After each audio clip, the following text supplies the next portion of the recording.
mga mare, a day in my life na wala ko income, wala pa jud ko'y trabaho, nagpadako lang ko og latbe, wala pa jud gipakaslang biya. Na lang ko oy. Hoy, wag naman maawa ka. Ginoo ko. Nagpractice ko diring dapita kay mag-jogging lagi ko karon mga mare. Alam nyo naman mare na magpapanggap na naman ako for today's video. Napakasarap naman talaga kasi kumain mga mare, pero walang mas tatalo sa'yo mare dahil mas masarap ka. Agoy, ginaka. Pumuntang ako dito kay mama kay manghihiram ako ng sapatos. Kaso nga lang may problema yata yung sapatos. May problema yung ako kay pertejong tambo ka. Kawawa na nga yung sapatos kay may bunganga na nga siya. Nakakapagsalita na nga pala yung sapatos, Ginoo ko. Hinubad ko na nga yung sapatos mga mare kay kawawa na nga siya. Naiintindihan ko naman mga mare kung ano ang problema ng sapatos. Yung problema pala niya is yung paa ko kay pertejong dakua. Pertejong tamboka. Ano ba yan, Ginoo ko? Naingkod na ko diha sa salog mga mare. Kaya ang hirap naman kasi umupo ng matiwasay dahil naiipit nga yung bilbil ko. Ano ba yan? Yung gusto ko lang naman na mag-vlog ng matiwasay pero hinarangan naman ng nanay ko yung camera ko. Hindi niya yata alam na vlog rest kung anak niyang maganda. Charot lang. Kapag may maamoy kayo dyan mga mare, takpan nyo na lang yung ilong nyo. Kay pasaway nga tong nanay ko, bibika-bika man, sa harapan pa ng camera ko. Agoy, Ginoo ko. Alas 5 pa nga yan ng umaga mga mare, kaya itinuloy ko na ang pagpapanggap ko. Agoy, Ginoo ko.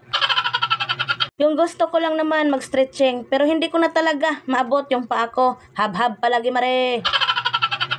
Kana jod mare, pag-exercise jod para mas lami pa ka sa pananaw sa imong bana. Hindi ko nga alam kung nag-exercise pa ba tong mare nyo or nagkiniat-kiat na lang ni ba. Naaday ko gikuhang trainer mga mare. Ako arapod mama mga mare. Tanawa, kay nana daw ang pag-train. Murag nagbiga-biga na jud bindirang dapita ba. Wala na jud ko nakapag-exercise dire ba kay sakit na jud akong tuhod ba. Girayoma naman siguro ko oy. Ano ba yan? Maong gisundog na lang nako si mama ba. Inana daw ang way ng pag-exercise para mawala daw ang tiyan. Kung kabalo pa lang ko na mawala dayon ang tiyan, ako na lang ning panitan. Agoy, Ginoo ko. Wag naman. Kung yung mama ko, abot pa niya yung paa niya. Pero ako nito, ambot na lang, gibot-bot, Ginoo ko. Sakit pa dyan ang akong balikagwang. Ano ba yan? Lupig pa yung taon ko sa akong inahan, kay sexy na. Lami ipaglawas, pero ako, lami man gihapon, lami, jod ihabhab mare.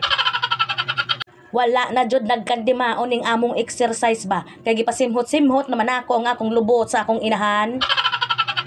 Gusto mo bang mag-diet mga mare? Huwag mo na yang ituloy kay muhabhab raman taghapon. Please follow and subscribe na sa ato ang YouTube channel. And please don't forget i-share ng ating mga videos or mag-like na mo sa ako ang mga videos. O siya, mga mare pare, ate at kuya, hanggang dito na lang muna tayo, no? Thank you for watching!